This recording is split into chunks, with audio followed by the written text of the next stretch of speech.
United States is dealing with their biggest education crisis.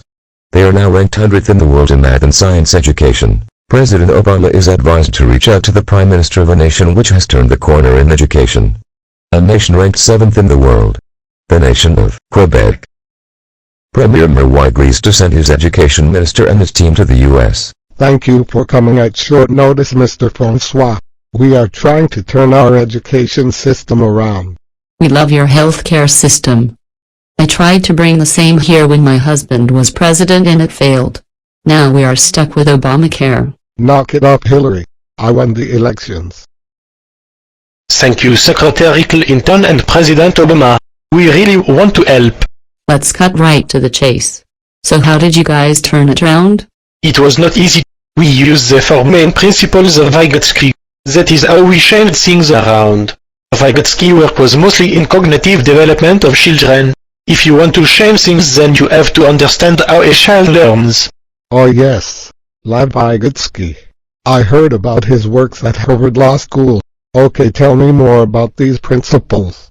I will introduce you to Mr. Bernard Ose, my assistant. He was involved in writing policy for the education system using the Vygotsky principles.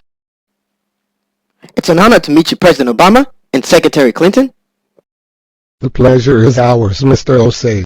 Let's hear what you have to say about Vygotsky's principles of cognitive development. Thank you, Mr. President. When we started our reform, we knew we had to go bottom up. Educating children the right way, the first time, is the foundation to a good education system. Now let me use the White House projector to explain to you the 4 main principles of Vygotsky. Principle number 1, children construct their own knowledge. Principle number 2, learning can lead to development. Principle number 3, development cannot be separated from its social context. And the last one, principle number 4, language plays a role in mental development. Yes, we can. These are interesting principles. So tell me more about principle number 1. Children construct their own learning. I'll be happy to, President Obama. Constructivism is a new approach we're using in Quebec. Constructivists like Vygotsky always believe that children, and people in general, are better able to understand the information they have constructed for themselves. So how would a constructivist education look like? What will be the role of a teacher in such a system? Not problem, Madam Secretary. I will show you how a constructivist class looks like. In this constructivist classroom, unlike the traditional class, the teacher is a facilitator and a guide who plans, organizes, guides, and provides directions to the learner. The learner is accountable for his own learning. Students work in groups to approach problems and challenges in real-world situations. This in turn leads to creation of practical solutions and a diverse range of student products. As you can see, collaboration and not competition among students is the objective. This is very different from our No Child Left Behind policy. I always wanted our teachers to establish student-centered learning instead of focusing on text scores.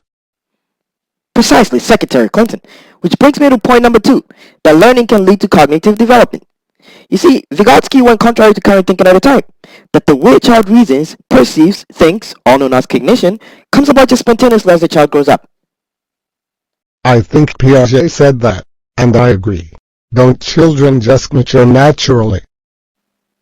Not precisely, Mr. President. Let me demonstrate to you the concept of the zone of proximal development. As you can see on the screen, there are 3 different areas of performance of a child. The middle yellow zone is what a child can do with no assistance. For example, most 4-year-old children are able to construct meaningful sentences with no assistance.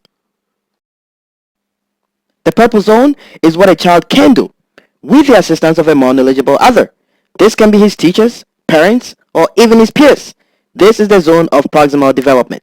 I just remember, Mr. Ose, why don't you show them the Vygotsky video about the zone of proximal development?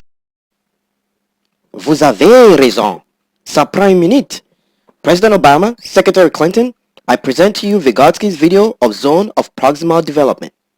Vygotsky envisioned a more complex relationship between development and learning than either the young Piaget or the elderly Pavlov had conceived. As we will see, Vygotsky gave great value to assisting children to use strategies to further their intellectual capacities. The next time we count them, I'm going to help you. Okay. Put your finger out and we'll count each one. 1, 2, and help you point. 1, 2, 3, 4. It is in this context that we will discuss the best-known part of Vygotsky's work, the zone of proximal development. Point to each one close to the bear and count loudly. 1, 2, 3. But when the teacher structures the activity differently, the same child can perform at a higher level, counting meaningfully to 17 without missing any bears. 15, 16, 17. Great job, Quentin. The area between the level of independent performance and the level of assisted performance is the zone of proximal development. It is here where the teacher must focus attention. Now this zone of proximal development clearly has implications for teaching in the classroom. The subject matter that teachers are going to teach in the classroom has to fall within the zone of proximal development of the student. Too easy tasks leave them bored, and too difficult tasks leave them frustrated. Teachers must be aware that every student has a different zone of proximal development. This means they have to devise lesson plans specific to each student. It is their support and guidance that makes students reach their highest potential. This is fascinating. We are on the verge of a revolution. Yeah. Whatever. Mr. Ozai, you didn't finish. What about the blue zone? Excusez-moi, madame. Now the blue zone is one which is beyond the capability of the child, with or without assistance. A 4-year-old kid cannot give speeches like you do, President Obama, even with assistance coming from yourself. Very well said, Mr. Osei. I am blushing. If you guys ever need a speech for your independence struggle, tell Premier Miroir I'm ever ready. Yes, we can. I will pass the message to Premier Miroir. Vive Quebec. Guys, let us get serious. We are talking about the United States in an educational crisis. Sorry, Madam Secretary. Mr. Osei, please go on. Take it easy, Hillary. Now to principle number 3. Mr. Osei, what is the relationship between development and social context? Vygotsky believes social interactions precede development. Consciousness and cognition are actually the end product of socialization and social behavior. This simply means that a child's cognitive development is dependent on the interactions between them and their culture. These interactions involve cultural tools. These include influential people close to the child, written languages, number systems, signs, and symbols of the prevailing culture.